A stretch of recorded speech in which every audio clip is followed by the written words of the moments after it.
दोस्तों हम लोग डीसी मशीन में जनरेटर के प्रीवियस ईयर ऑब्जेक्टिव क्वेश्चंस कर रहे हैं जो कि SSC JE, UPPCL JE, RRB JE और जो अदर टेक्निकल एग्जाम्स है उनमें ये क्वेश्चंस आए हुए हैं। दोस्तों ये एग्जाम के पॉइंट ऑफ व्यू से काफ़ी इंपॉर्टेंट हो जाते हैं। तो आइए दोस्तों हम लोग यहाँ पर क्वेश्चंस को स्टार्ट करते हैं।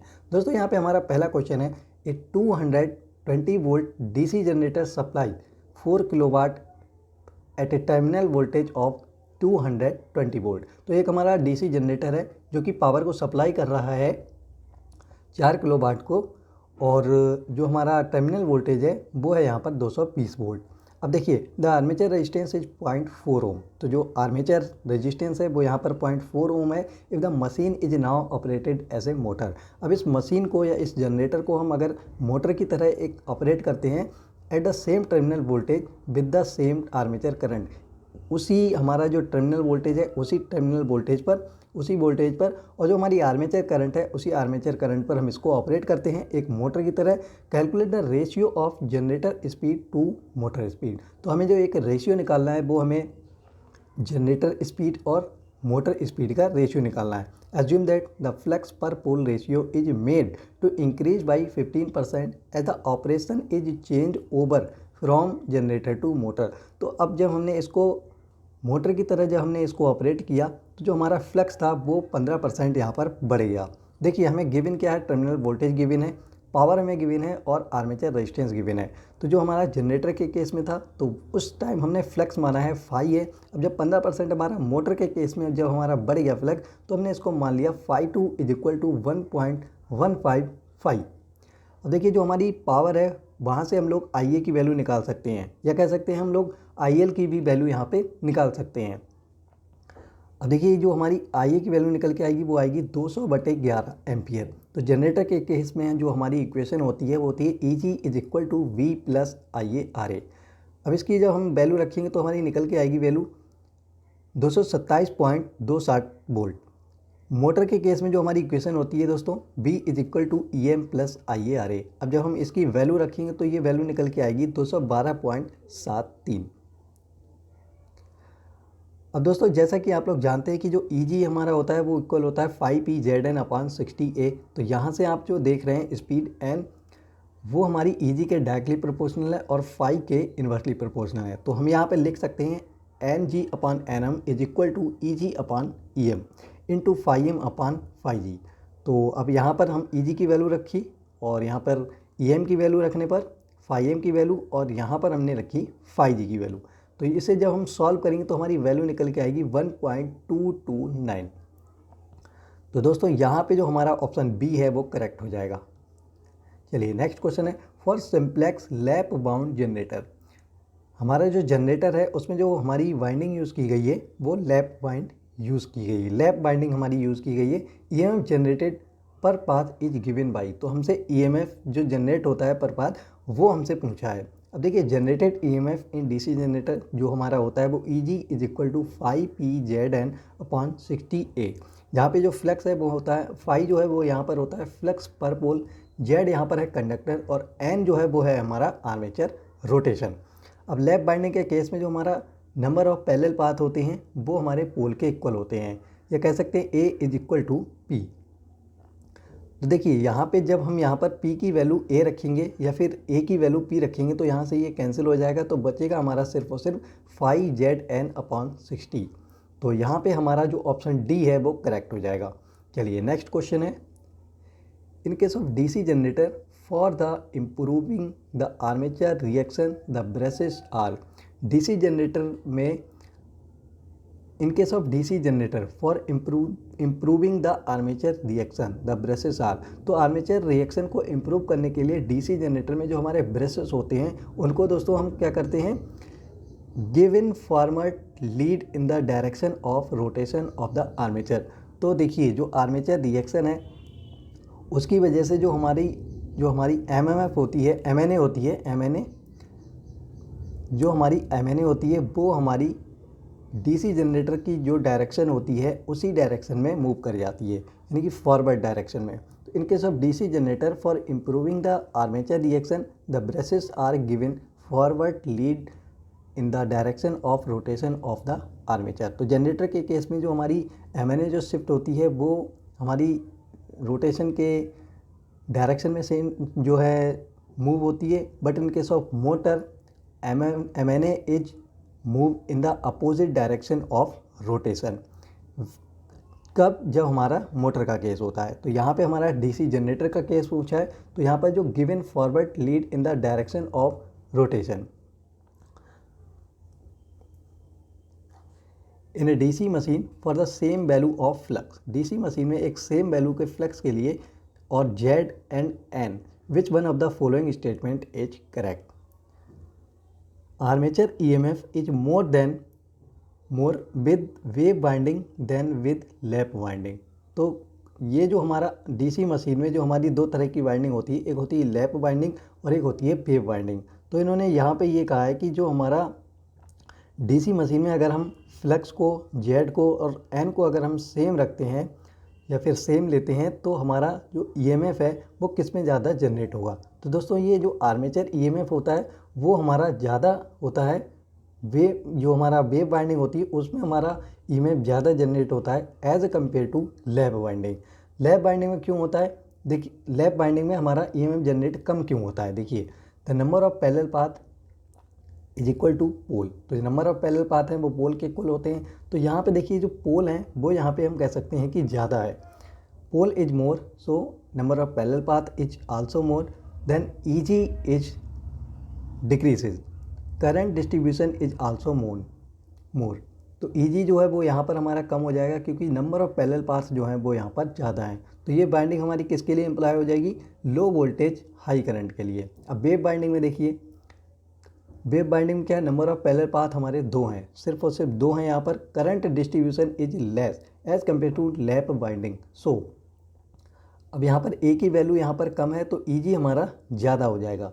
तो EG जब यहाँ पर ज़्यादा है तो इस वजह से हम कह सकते हैं कि हाई वोल्टेज, और ये जो हमारा नंबर ऑफ पैरेलल पाथ है ये कम है, इससे जो हमारी करंट डिस्ट्रीब्यूशन है वो लो होगी।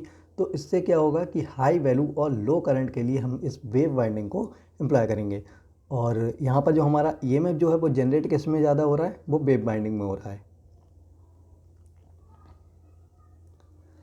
If the field current of A DC generator is increased continuously, तो DC जनरेटर की जो फील्ड करंट है अगर हम उसको कंटिन्यूसली इंक्रीज करते हैं, द EMF जनरेटेड, तो इससे जो EMF होता है वो क्या होता है? तो दोस्तों ये हमारा इंक्रीज होता है till the magnetic saturation take place. ये जब तक इंक्रीज होता है जब तक कि उस सैचुरेशन पॉइंट पर ना पहुँचे। जैसा कि हम जानते हैं EG is equal to 5PZN upon 60A, इसे हम लिख सकते हैं K-φN। अब देखिए फाई जो होता है वो हमारा होता है K"IF।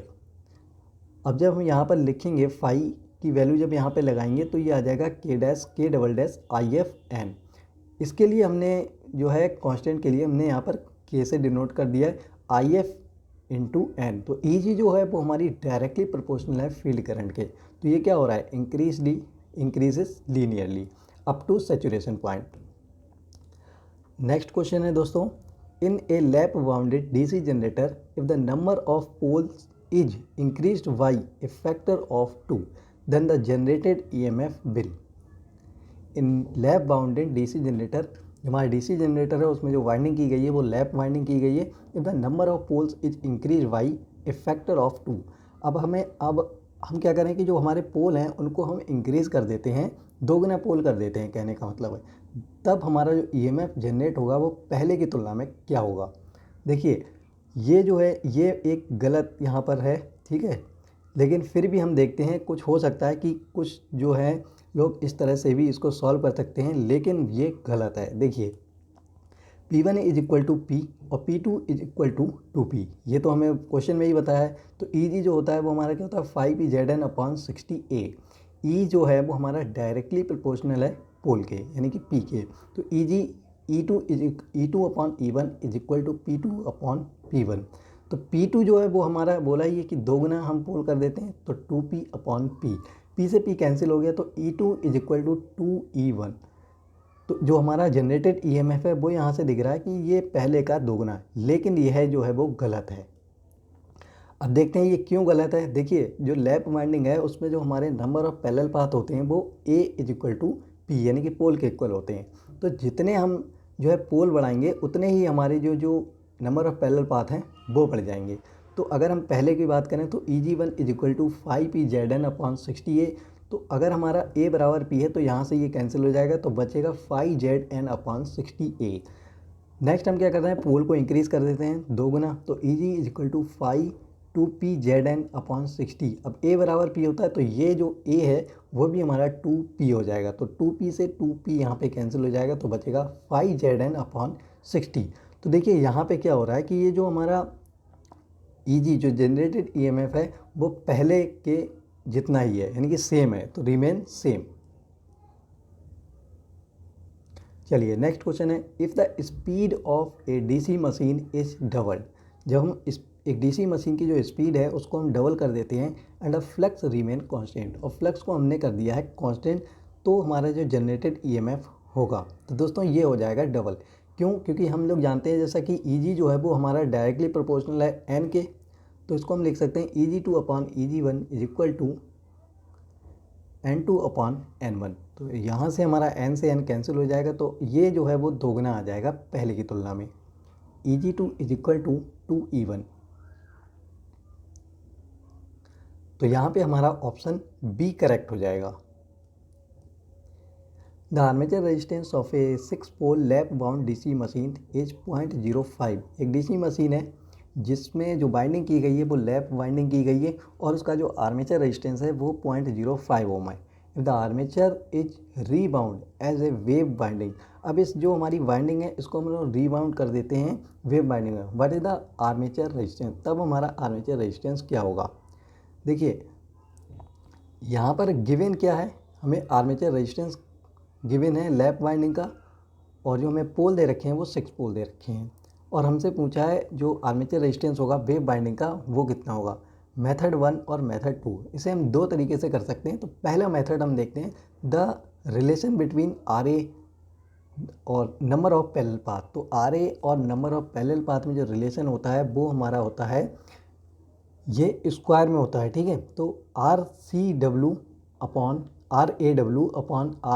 Is equal to AL/AW का होल स्क्वायर। तो यहाँ से हम RAW निकाल सकते हैं 0.05 इंटू 6/2 का होल स्क्वायर, तो ये वैल्यू निकल के आएगी 0.45 ओम। तो ये जो हमारा वेव बाइंडिंग में जो हमारा आर्मेचर रेजिस्टेंस होगा वो होगा 0.45 ओम। अब इसे हम देखते हैं दूसरे मेथड से। देखिए लैप वाइंडिंग में क्या होता है, जो नंबर ऑफ पैरेलल पाथ होते हैं वो हमारे पोल के इक्वल होते हैं। तो यहाँ पे नंबर ऑफ पैरेलल पाथ हमारे कितने हो जाएंगे, 6 हो जाएंगे। तो यहाँ पे हमने दिखाया कि ये नंबर ऑफ पैरेलल पाथ हैं वो यहाँ पे हमारे 6 हैं।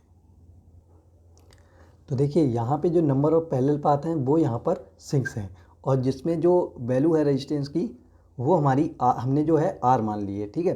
तो यहाँ पे देखिए क्या होगा, जो अगर हम इसका इक्विवेलेंट निकालें तो ये हो जाएगा 1/RAL is equal to 6/R। अब ये 6/R कैसे आया, इसको हम लिखेंगे 1/R प्लस 1/R, इसको हम 6 बार लिखेंगे 1/R। तो ये नीचे से R जो है वो हमारा कॉमन हो जाएगा, और ऊपर जो है 1 1 करके यहाँ पर 6 आ जाएगा। तो यहाँ से जो हमारा RA जो है RAL into 6 is equal to R। तो यहाँ पे हमारी R की वैल्यू निकल के आ जाएगी 0.3 ओम। अब देखिए जो वेव, अब हमसे क्या पूछा है, वेव बाइंडिंग में हमसे पूछा है आर्मेचर रेजिस्टेंस। तो वेव बाइंडिंग में जो हमारा नंबर ऑफ पैरेलल पाथ होती हैं वो 2 होती हैं। तो हमने क्या किया, यहाँ से तो हमने R की वैल्यू निकाल ली। अब जो नंबर ऑफ पैरेलल पाथ हैं वो 2 हैं, तो यहाँ पर जो पैरेलल पाथ बनेंगे वो 2 बनेंगे, और जो रेजिस्टेंस होगा वो हमारा 0.3 होगा। तो इसको हम इक्वली डिवाइड करेंगे, इक्वली यहाँ पर जब हम लगाएंगे तो 0.3 0.3 और 0.3 हमारे इधर 3 सीरीज में आ जाएंगे, और इधर यहाँ पर 3 सीरीज में आ जाएंगे, और ये सभी ये जो दोनों होंगे इनका जो इक्विवेलेंट आएगा वो एक दूसरे का पैरेलल होगा। तो यहाँ पे हम लिख सकते हैं 1/RAW is equal to 1/0.9 plus 1/0.9। तो यहाँ पे जब हम इसे सॉल्व करेंगे तो हमारी जो आर्मेचर रेजिस्टेंस आएगा वेव बाइंडिंग का वो आ जाएगा 0.45 ओम। चलिए नेक्स्ट क्वेश्चन है, consider the following statements in respect of DC generator. DC generator में यहाँ पर कौन सा जो हमें हमें यहाँ पर कुछ स्टेटमेंट दिए हैं जिसे हमें बताना है कि इसमें जो है कौन सा स्टेटमेंट जो है वो करेक्ट है DC जनरेटर के केस में। देखिए सबसे पहला स्टेटमेंट है यहाँ पर, compensating winding are located in teeth cut out in main pole. बिल्कुल सही बात है, जो हमारी कंपनसेटिंग वाइंडिंग जो होती है वो हम पोल को कट करके लगाते हैं। Compensating winding R series connected so that the armature reaction is added eight any load. Compensating winding are series connected for cancellation of the armature reaction at any load। तो यहाँ पर जो हमारा ये जो थर्ड पॉइंट है वो हमारा यहाँ पर बिल्कुल सही है, क्योंकि जो हमारे कंपनसेटिंग वाइंडिंग हम लगाते हैं वो क्या करता है, ये कैंसिल कर देता है। नेक्स्ट है compensating windings are shunt connected to aid the main poles at any load. ये बिल्कुल ठीक नहीं है। अब आइए देखते हैं कि ऐसा क्यों है। In a DC generator compensating winding are use to improve commutation. DC generator जो हम लोग कंपनसेटिंग वाइंडिंग यूज़ करते हैं वो हम यूज़ करते हैं इम्प्रूव कम्यूटेशन को इम्प्रूव करने के लिए। जो हमारा ये जो क्या करता है, ये रिड्यूस करता है demagnetising effect of armature reaction. अब कंपनसेटिंग वाइंडिंग से जो हमारा आर्मेचर रिएक्शन की वजह से जो हमारा डीमैग्नेटाइजिंग जो इफेक्ट आता है उसको भी ये रिड्यूस करता है। In a DC generator compensating winding are located in teeth cut out the main pole. तो डीसी जनरेटर में जो हमारी कंपनसेटिंग वाइंडिंग है वो मेन पोल जो होते हैं उनको कट करके लगाए जाते हैं। Compensating winding R series connected for cancellation of the armature reaction at any load. तो कंपनसेटिंग वाइंडिंग जो होती है वो हमेशा सीरीज में लगाई जाती है कैंसिलेशन ऑफ आर्मेचर रिएक्शन जो है उसको कैंसिल करने के लिए किसी भी लोड पर। तो यहाँ पे दोस्तों हमारा ऑप्शन जो सी है, सी यानी कि फर्स्ट एंड 3, तो यहाँ पर पहला और जो तीसरा है वो यहाँ पर करेक्ट हो जाएगा। To reduce hysteresis loss core of electric machine is generally made of. To reduce hysteresis loss को रिड्यूस करने के लिए इलेक्ट्रिक मशीन की जो कोर होती है वो जनरली बनाई जाती है। तो दोस्तों ये बनाई जाती है सिलिकॉन स्टील से। देखिए जो कोर लॉसेस होते हैं वो उसके अंतर्गत हमारे 2 लॉसेस आते हैं, एक आता है एडी करंट लॉस और एक आता है hysteresis loss. Eddy current loss को हम कम करने के लिए या रिड्यूस करने के लिए हम लैमिनेटेड कोर का यूज़ करते हैं, वहीं हिस्टैरिसीस लॉस को रिड्यूस करने के लिए हम सिलिकॉन स्टील का यूज़ करते हैं। तो यहाँ पे हमारा ऑप्शन 1 करेक्ट हो जाएगा।